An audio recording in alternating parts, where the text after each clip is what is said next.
What's good, YouTube? Welcome back to my video. Today I'm going to be talking to you guys about Ipoe. This is one of Chamath's merger companies, and they're going to be going ahead and merging with SoFi. So at an $8.7 billion valuation, that would be at the $10 price, but currently right now it's trading at a rich valuation of $16.364 billion. So today what I'm going to be talking to you guys about is how SoFi is actually a disruptive company.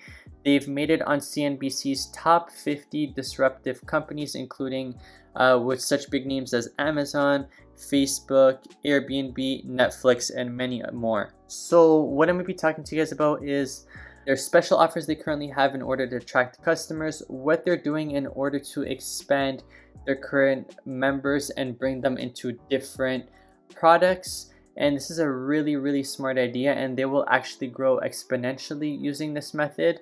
I don't really think many banks do this, but they should. I'm also gonna be talking about part of their investor presentation. So they're banking, they're all-in-one stop shop, their amazing management team, growing their members and their future growth, cost of running their business, and the profits that they're getting on each of their products. And I'm also going to be talking about the financials and future financial growth of the company and what they expect to be growing to. And finally, I'm going to give you guys my opinion. So it's not financial advice, just my opinion on terms of what I think about the company, where I see this company going, and at what price point I plan on getting into. So if you could just please leave me a like and subscribe before we get into it. Also, if you guys want me to do a stock of your choice, just leave it in the comments and I'll definitely do some research for you. To get started, what SoFi went ahead and did is they looked at the financial industry and said, what is the issue with the financial industry? What can we improve? What can we disrupt? And there's nothing other than student loans. Student loans, people go into university, go into college, they rack up thousands and thousands of dollars in student loan debt, especially the ones that go into grad school, law school, med school, etc. They rack thousands and thousands of dollars more in debt. Or those ones, the students that go ahead and get their master's and PhD, they go ahead and find a job. Some of the jobs don't pay as well. They pay off their student loan. They keep paying their student loans. 5-10 years later, they check their balance and they actually owe more than what they originally graduated with, and it doesn't make any sense.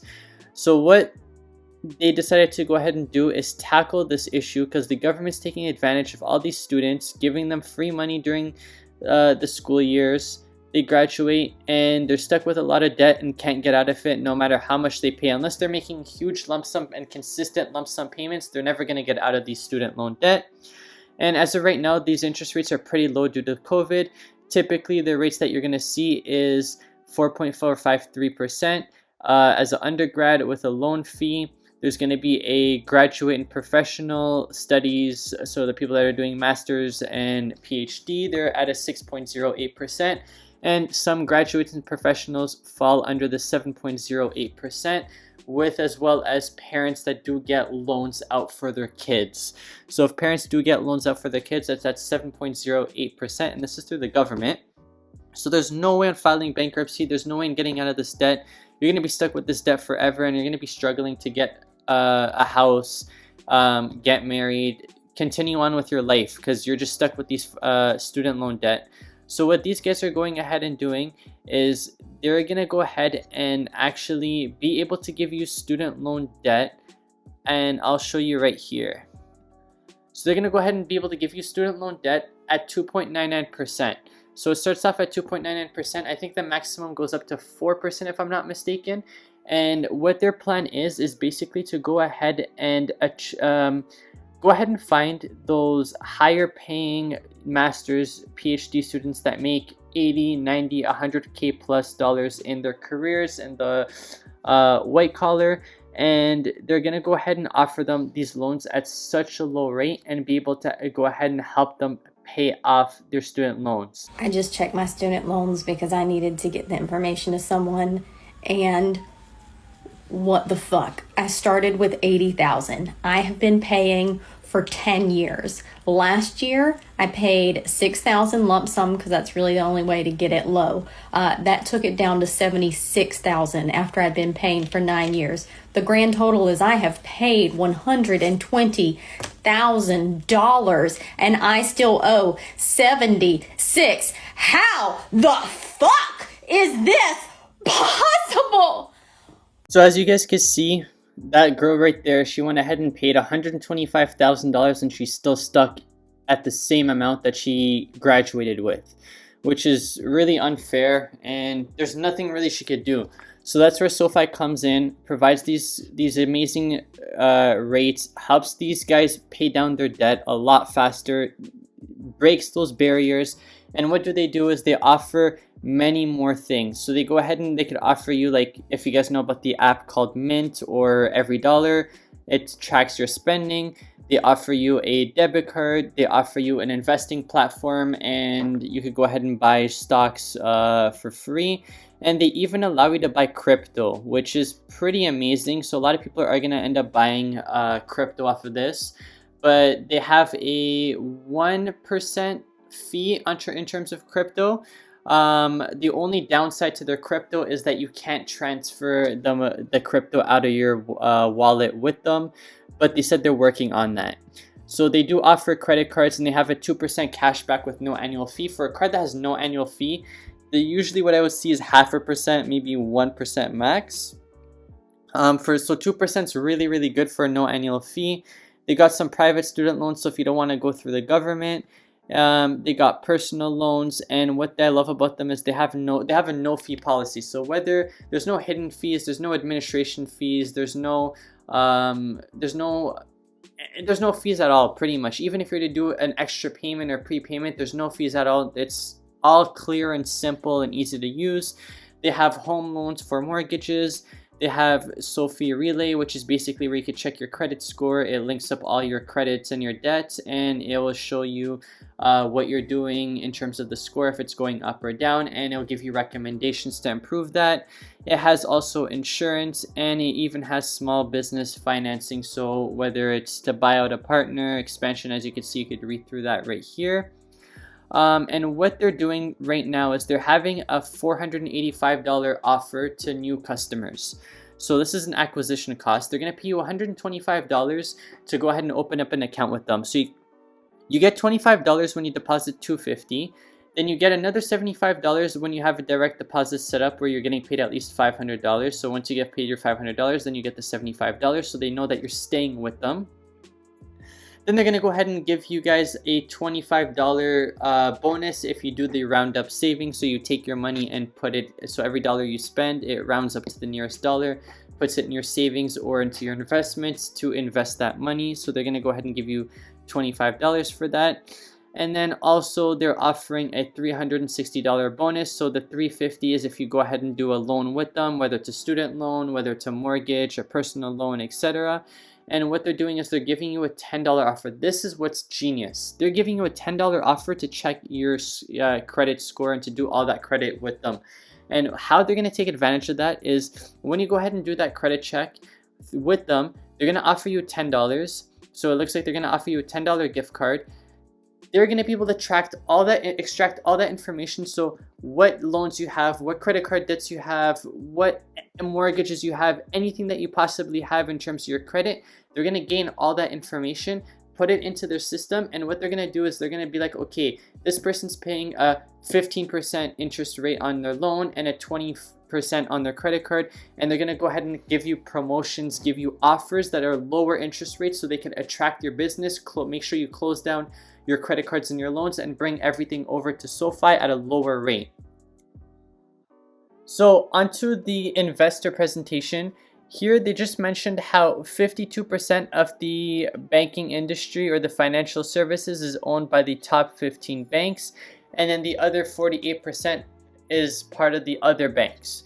So right here they're showing that 50% of the of Americans actually have more than one bank from different financial institutions, and people are willing to go ahead and open up multiple bank accounts at different institutions or get more services at different institutions, and they're not strictly loyal to only one bank. And there's reasons for that. Either it's in regards to flexibility, they have different services or products that maybe one company doesn't offer, lower fees or lower interest rates, they have higher balances. But 80% of the consumers that they've asked said that the issue is that they don't have an all-in-one stop shop. So basically, one bank can't offer them the best of all worlds. So they can't give them debit cards, credit cards, investments, etc. So that's why most people end up having more than one bank. Now, everyone knows that a great company has to have a great management team. Without a great management team, even the best companies could go downhill. And we have the CEO, Anthony Noto, and he's actually an amazing CEO. Chamath talks highly upon him. If you guys don't know, he was actually the CFO of NFL. He was the CFO of Twitter, and then he got promoted to a COO of Twitter as well, and he worked as well for Goldman Sachs. The CFO right here worked for Uber, Goldman Sachs. So as you can see, everyone here has worked in the financial services or in the technology or both. We have someone that works in Amazon and Microsoft, JP Morgan, Toyota and Citibank, Tesla. So like you can see, these people do have experience, and Chamath really talks highly of Anthony and says that Anthony would definitely be taking this company very far.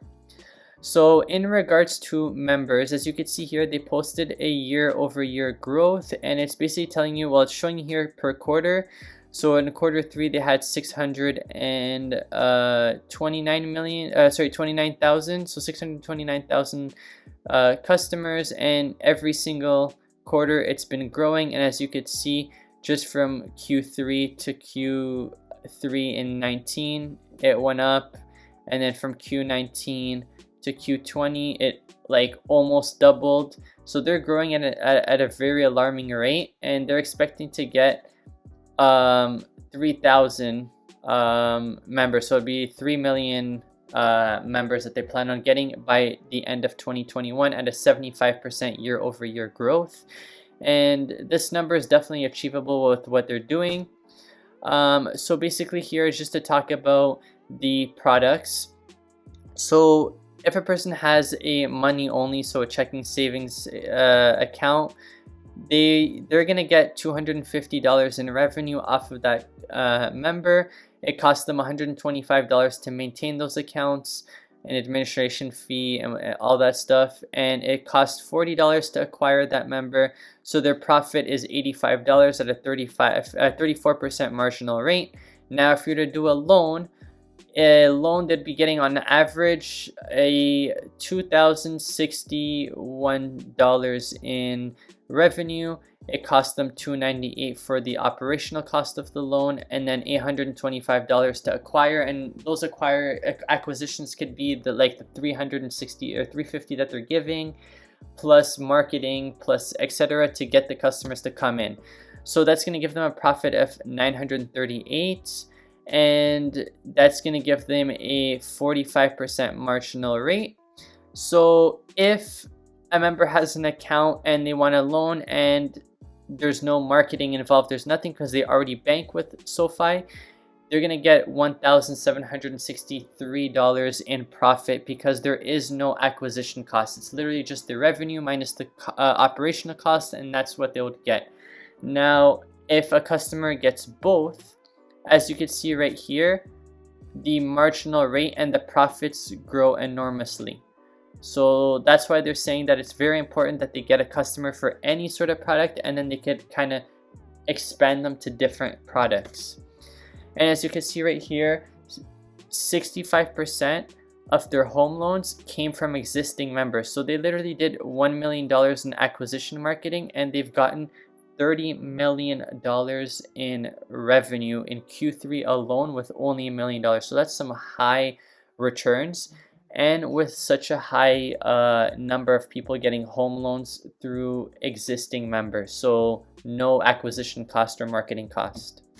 As you can see, in regards to multi-products, the total amount of products have been growing with them, and they expect to almost double in 2020 as of today, and today being December 7th. So right now they've been going on a growth, and they expect to almost double in 2021.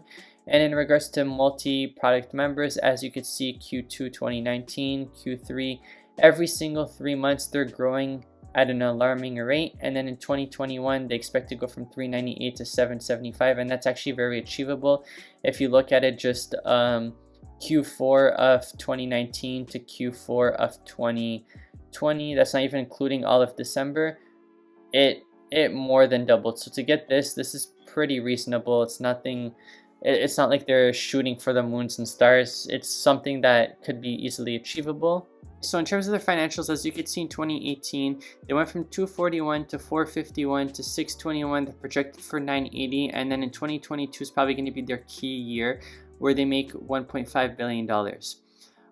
Now in regards to the company, this is in $1 million, and then there's the adjusted EBITDA. For the people that don't know what adjusted EBITDA is, it's basically when you take your net revenue and then you minus it by depreciation, taxes, and other like interest and other costs.